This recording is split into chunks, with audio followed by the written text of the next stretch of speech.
ప్రపంచంలో ఎన్నో అంతుచిక్కని అద్భుతాలు, వాటి తాలూకా ప్రశ్నలు మనల్ని ఆశ్చర్యపరుస్తూనే ఉంటాయి.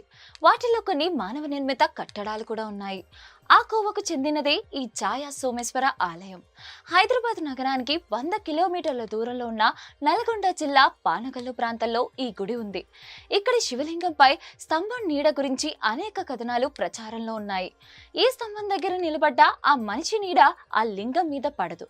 ఎందుకు ఇలా జరుగుతోంది? ఇది దేవుడి మహిమేనా?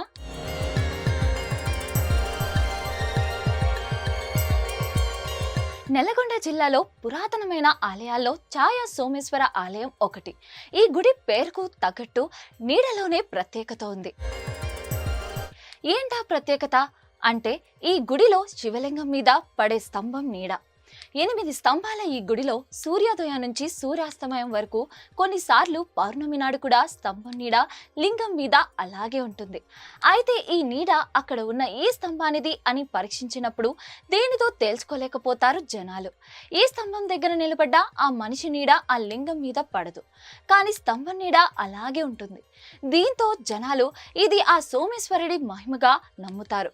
అందుకే ఈ గుడికి ఛాయా సోమేశ్వర ఆలయం అని పేరు వచ్చింది.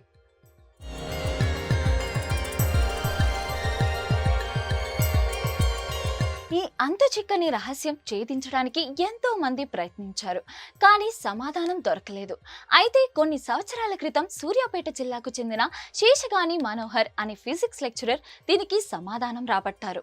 వాస్తవానికి ఛాయా సోమేశ్వర ఆలయం ఒక త్రికోట ఆలయం, అంటే 3 ఆలయాలు ఉన్న చోటు అన్నమాట.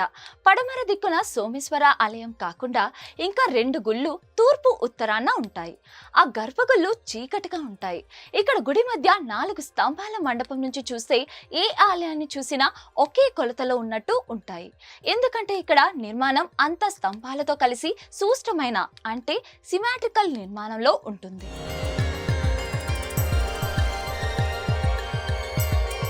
ఈ గుడి మిస్టరీని ఛేదించడానికి ఈ లెక్చరర్ గుడి నిర్మాణాన్ని నిశితంగా పరిశీలించారు.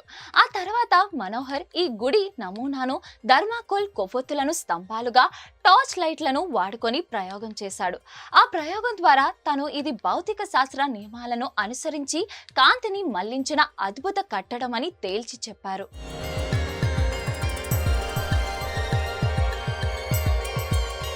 నిజానికి ఇక్కడ పడే నీడ ఒక్క స్తంభానిది కాదు, 4 స్తంభాలవి. ఇక్కడ నీడ పడుతుంది అంటే కాంతి ఎక్కడి నుంచి వస్తుంది అని పరీక్షించి చూసినప్పుడు ఎదురుగా తూర్పు గుడికి 2 వైపుల నుంచి మధ్యలో పడుతుంది. ఈ కాంతి ఆ 4 స్తంభాలకు తాకి గర్భగుడిలోకి పరిక్షేపం అవుతుంది. ఇక్కడ ఆ కాంతి లింగం మీద పడుతుంది.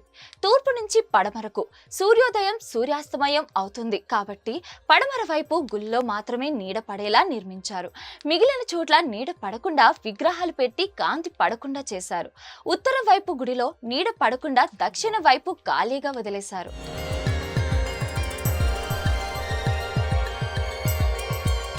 ఈ గుడి కాకతీయుల నిర్మాణ శైలిలో ఉంటుంది.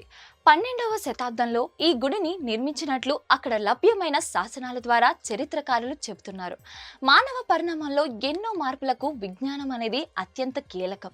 ఇలాంటి మానవ అద్భుతాలను ఏదో రుజువులు లేని నమ్మకాలుగా ప్రచారం చేయటం కంటే దీని వెనుక ఉన్న కృషిని, దీనికి తోడ్పడిన విజ్ఞానాన్ని, ఇది సృష్టించిన శిల్పులను మనం గుర్తించాలి.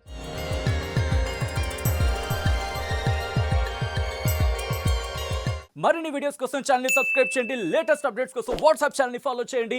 అండ్ లింక్ డిస్క్రిప్షన్ లో ఉంది.